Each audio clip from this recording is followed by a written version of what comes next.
यानी एंटीबायोटिक दवाएं 20th century की बड़ी डिस्कवरीज में से एक है। आपने भी कान या गले के इन्फेक्शन के लिए एंटीबायोटिक्स का इस्तेमाल जरूर किया होगा। दुनिया भर में लगभग 20 डोजेज प्रतिदिन प्रति 1000 लोगों को प्रेस्क्राइब की जाती हैं। तो एंटीबायोटिक्स होती क्या है? ये दवाओं का एक ग्रुप होता है जिनका इस्तेमाल बैक्टीरिया के कारण होने वाले इन्फेक्शन के ट्रीटमेंट में किया जाता है। इनका इस्तेमाल किसी दूसरी बीमारी के इलाज के लिए नहीं किया जा सकता, यानी कोल्ड्स और फ्लू जैसे वायरसेस का ट्रीटमेंट एंटीबायोटिक से नहीं किया जा सकता। बैक्टीरिया सिंगल सेल वाले ऑर्गेनिज्म यानी जीव होते हैं। बैक्टीरियाज पैथोजेनिक हो सकते हैं, यानी इनके कारण ह्यूमंस और एनिमल्स में कई बीमारियां हो सकती हैं, जिनके ट्रीटमेंट के लिए एंटीबायोटिक्स का इस्तेमाल किया जाता है। अलेक्जेंडर फ्लेमिंग ने 1928 में पहली बार एंटीबायोटिक पेनिसिलिन को डिस्कवर किया। इन्फ्लुएंजा की स्टडी करते हुए एक दिन उन्होंने पाया कि पेट्री डिश के सेट पे एक्सीडेंटली डेवलप हो रहा है। उसकी लगातार ग्रोथ के कारण उसे स्टेफाइलोकोकस कहा गया। उन्होंने देखा कि मोल्ड अपनी चारों तरफ से सर्किल को बैक्टीरिया फ्री कर रहा है। मोल्ड पेनिसिलियम नोटेटम में एक फंगस था। फ्लेमिंग ने कंक्लूड किया कि प्लेन के ऊपर के सभी बैक्टीरिया मोल्ड के सब्सटेंस के द्वारा मार दिए गए हैं। फ्लेमिंग ने बैक्टीरिया खत्म करने वाले इस सब्सटेंस को पेनिसिलिन कहा। दूसरे साइंटिस्ट्स ने पेनिसिलिन को ड्रग में बदलने के लिए इस पे आगे काम किया।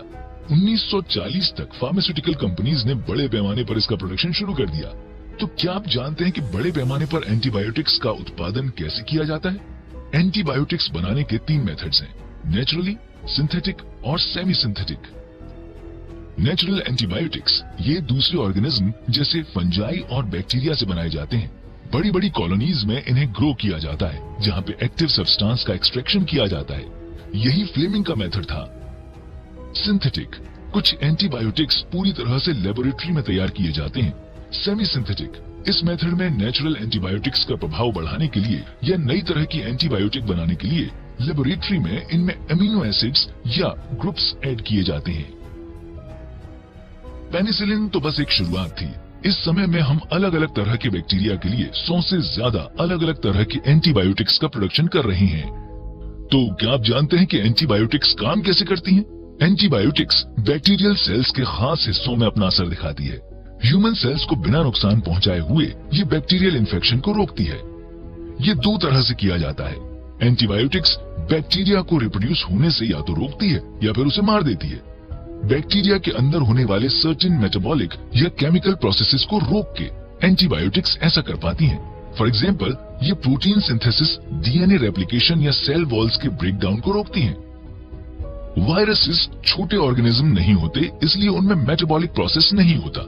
यही कारण है कि एंटीबायोटिक्स का इस्तेमाल वायरसेस के अगेंस्ट नहीं किया जा सकता। इसीलिए किसी इन्फेक्शन का ट्रीटमेंट एंटीबायोटिक्स से करने से पहले ये पता करना जरूरी है कि इन्फेक्शन का कारण बैक्टीरिया है या वायरस। एंटीबायोटिक्स की डिस्कवरी 20th सेंचुरी के बड़े साइंटिफिक अचीवमेंट्स में से एक थी। लोगों को स्वस्थ रखने में एंटीबायोटिक्स का इंपॉर्टेंट रोल है। बैक्टीरियाज के अगेंस्ट एंटीबायोटिक्स का इस्तेमाल करना लोगों को इन्फेक्शन से बचाने का एक स्मार्ट मेथड है। नेचुरल सिलेक्शन से एंटीबायोटिक रेजिस्टेंस होता है। जेनेटिक वेरिएशन के कारण कुछ बैक्टीरिया एंटीबायोटिक्स के प्रति नेचुरली रेजिस्टिव होते हैं।